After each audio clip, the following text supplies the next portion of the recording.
योगी के गढ़ में बीजेपी को बड़ा झटका देने की तैयारी में सपा। जेपी नड्डा की सीट भी हारेगी बीजेपी से 2 सीटें छीनेगी सपा। योगी ने भी मान ली हार। राज्यसभा की 10 सीटों पर हो चुका है चुनाव का ऐलान। लोकसभा चुनाव से पहले बीजेपी और सपा के बीच एक और चुनावी भिड़ंत की तैयारी हो गई है। यूपी की 80 लोकसभा सीटों से पहले राज्यसभा की 10 सीटों पर भी चुनाव का ऐलान हो गया है और इस चुनाव में यह साफ हो जाएगा किस दल के पास कितनी ताकत है। फिलहाल तो जिन 10 सीटों पर चुनाव का ऐलान हुआ है उसमें से 9 सीट बीजेपी के पास हैं, जबकि सपा के पास सिर्फ 1 सीट है। ऐसे में बीजेपी को अपनी सभी 9 सीट बचाना चुनौतीपूर्ण काम हो चुका है और दावा किया जा रहा है कि बीजेपी ने सपा के आगे हार मान ली है और यह स्वीकार कर लिया है कि इस बार उसके हिस्से की 2 सीटें सपा उससे छीन लेगी। दरअसल चुनाव आयोग ने पूरी की पूरी 10 राज्यसभा सीटों पर 27 फरवरी को चुनाव कराने का ऐलान किया है। नामांकन की आखिरी तारीख 15 फरवरी है। 27 को वोटिंग होगी और उसी दिन चुनाव परिणाम घोषित हो जाएंगे। वैसे कहा जा रहा है कि इस बार शायद वोटिंग की जरूरत ही नहीं पड़ेगी, क्योंकि बीजेपी 9 की जगह 7 सीटों पर ही उम्मीदवार उतारेगी। यानी पार्टी पहले ही यह मान रही है कि वो सपा से 2 सीटों पर चुनाव हार जाएगी।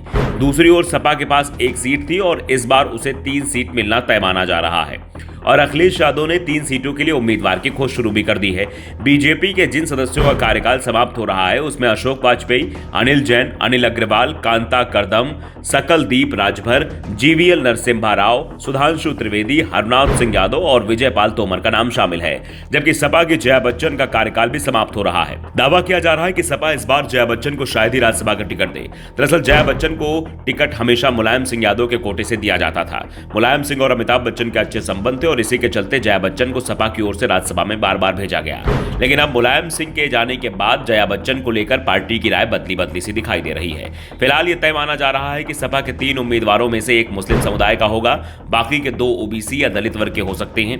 राज्यसभा चुनाव की बात की जाए तो इसका समीकरण अलग होगा।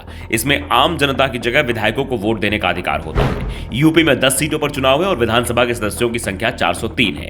ऐसे में 1 सीट जीतने के लिए 37 वोटों की जरूरत है। सपा को 3 सीट जीतने के लिए 111 विधायकों के समर्थन की जरूरत है और पार्टी के पास इतने विधायक भी हैं। जबकि आरएलडी के 9 और विधायकों को जोड़ दिया जाए तो संख्या 120 हो जाती है। ऐसे में सपा के 3 उम्मीदवारों की जीत तय मानी जा रही है। दूसरी ओर बीजेपी के पास 255 विधानसभा सीट है और 7 सीट जीतने के लिए उसे 257 विधायकों के समर्थन की जरूरत है। पार्टी को अपना दल एस के 13, निषाद पार्टी के 6 और सुभाषपा के 6 सदस्यों का भी समर्थन हासिल है।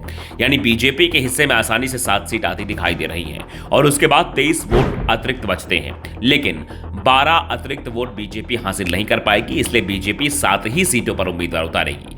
वैसे पार्टी की ओर से पहले ही साफ कर दिया गया है कि राज्यसभा में जिन्हें 2 बार टिकट दिया जाता है उन्हें तीसरी बार उम्मीदवार नहीं बनाया जाएगा। हाँ, जेपी नड्डा को लेकर जरूर कहा जा रहा है कि पार्टी उन्हें यूपी से राज्यसभा भेज सकती है। नड्डा अभी हिमाचल प्रदेश से सांसद हैं और उनका कार्यकाल भी समाप्त हो रहा है। लेकिन हिमाचल प्रदेश में इस समय सरकार कांग्रेस की है, इसलिए राज्यसभा में भी कांग्रेस की ही जीत तय है। ऐसे में नड्डा को बीजेपी यूपी के रास्ते राज्यसभा में भेज सकती है। Bureau report, the such India.